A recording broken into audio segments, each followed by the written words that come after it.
Salamat po sa pag-pray sa aming kami pumasok sa school. Sana ay bigyan ka pa ni Lord ng maraming birthdays at maging malusog palagi. We love you from your Mauritius grandkids.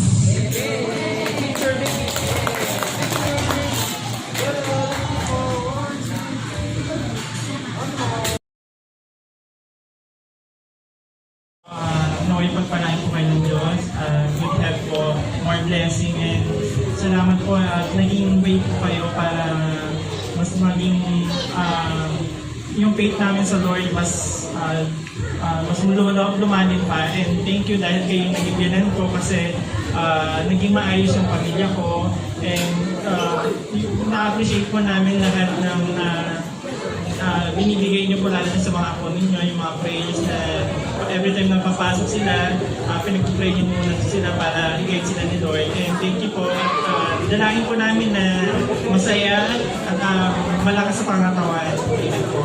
Thank you. Happy birthday po. And thank you so much, sir. Feature those segments, sir.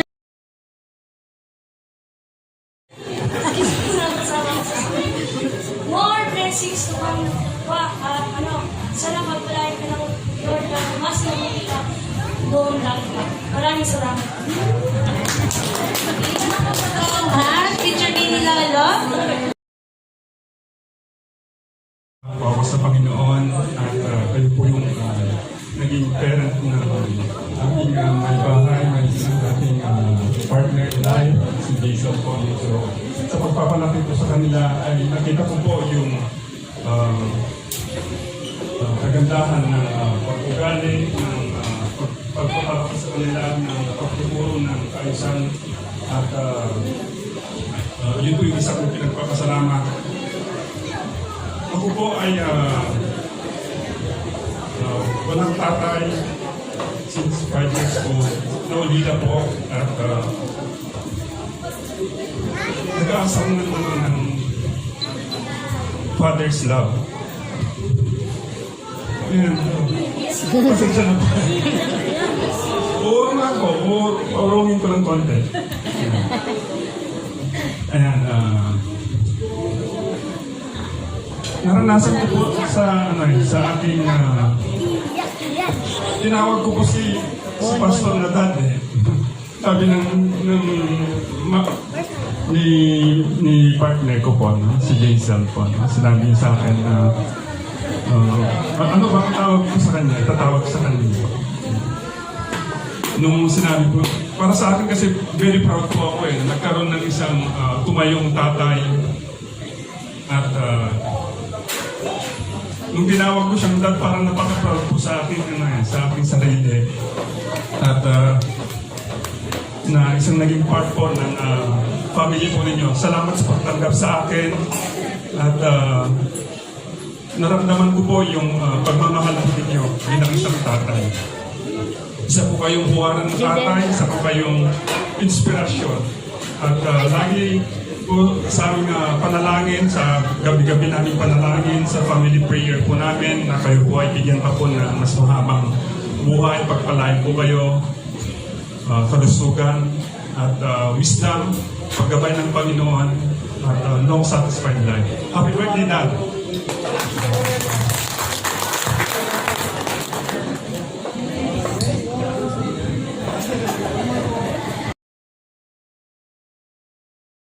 Ayan, happy birthday pa. Ano ba? Nagpapasalamat po ako sa lahat ng pumunta, nagbigay ng oras para po sa birthday ni Papa. Actually, ano ba? Sasabihin ko. Thank you kasi lumaki ako ng ganito. Hindi kay Mama pala.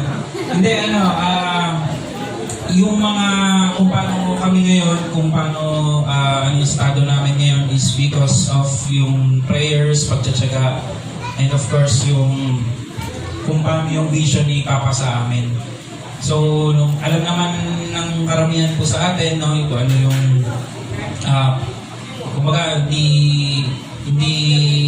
lingid sa kaalaman ng lahat yung aming pinagdaanan sa family, of course sa ministry. So, yun yung pinagpapasalamat ko kasi alam naman natin na hindi lang din solely sa prayers lahat. Of course, yung response natin doon sa calling ng Panginoon, yun yung pinagpapasalamat ko kay Papa. Actually, naalala ko ng bata ko, unang kids church ko is ayaw ko kasi naiiyak ako. Doon pa yun sa JL Santa Monica. So, si Papa, pinapapunta ako, punta sila ano pa po yun si ESP. Yan. Tapos naiiyak po ako, nandun naman ako sa gate. Tapos inabutan niya na naman ako doon, di pa rin ako pumapasok. So, yun yung talagang pinupush ako ni Papa na nung bata talaga na ako church, yun yung nakalakayan namin sa kanila. So, and of course, yung pagtsatsaga niya sa amin sa pag-aaral, sa pagtuturo, and na-realize ko na lang na 70 na pala si Papa, parang tanda ako na rin pala. And so ngayon po, 21 years old na po ako. And mga loko to, habang nagtatawa. I'm 21 years old, so kakagraduate ko lang po ng college. Stos ka. Hindi, kaya binubulungan ako mag-asawa na daw. Hindi pa po kasi 21 pa lang po ako. And thank you pa sa lahat. And I hope na talagang hindi ko na uulitin yung message nung iba na narinig natin kadalasan kasi si Papa hindi yan masungit.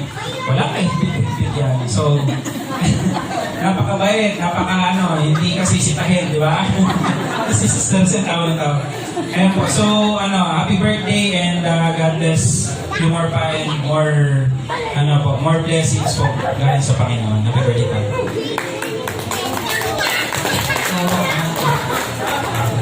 Okay niyo to. Iba kundi si Sir Joseph. Salamat po sa Panginoon. Salamat po sa Panginoon sa Father po namin for giving us our Father. Siguro ako kung bibigyan ulit ako ng chance ng Panginoon na magkaroon ulit ng tatay, pipiliin ko pa rin si Papa. At alam natin, hindi sa disciplinarian, yung straightforward magsalita pero for the good and for the improvement natin yung gusto niya mangyari. And siguro ako naalala ko lang yung nung maliliit pa kami, nung medyo maliliit pa kami ng konti. Naalala ko lang yung panahon kasi na nagsara yung rubber world. Yun yung source of income nila. So, kinailangan namin medyo mag-adjust kami. Ang natutunan ko kasi kay Papa yung pag maiksi yung kumot, mamaluktot. Pero kami hindi kami namamaluktot. Kahit maiksi yung kumot, kasa-kasa. Naglalakad kami noon pag pumapasok kami sa elementary. Naglalakad kami dahil ang sabi ni Papa, exercise. Pero yun pala, walang pamasahe. Pero I learned that, yun nga, kapag medyo naghihigpit yung pagkakataon, may paraan para magawan pa ng paraan. At siguro yung isa sa mga bagay na may apply ko rin sa pamilya ko, na paglakarin ko rin sila. Ma-apply ko rin sa pamilya ko na maturuan din yung tamang paraan, hindi yung, alam mo yun, yung kapag meron ka, sige ka, dapat maranasan din yung kung paano yung tamang disiplina sa sarili. Tsaka na-realize ko lang, nung maliliit kami, naglalakad kami, ngayon na-realize ko ulit yung importance ng paglalakad. Mahalaga pa rin siya, lalo pag may edad na, mas mahalaga yung naglalakad. So, naglalakad ako noon, Salamat sa Father namin for being a disciplinarian. Mas pinipili ni Papa yung madiscipline yung mga disciples niya kaysa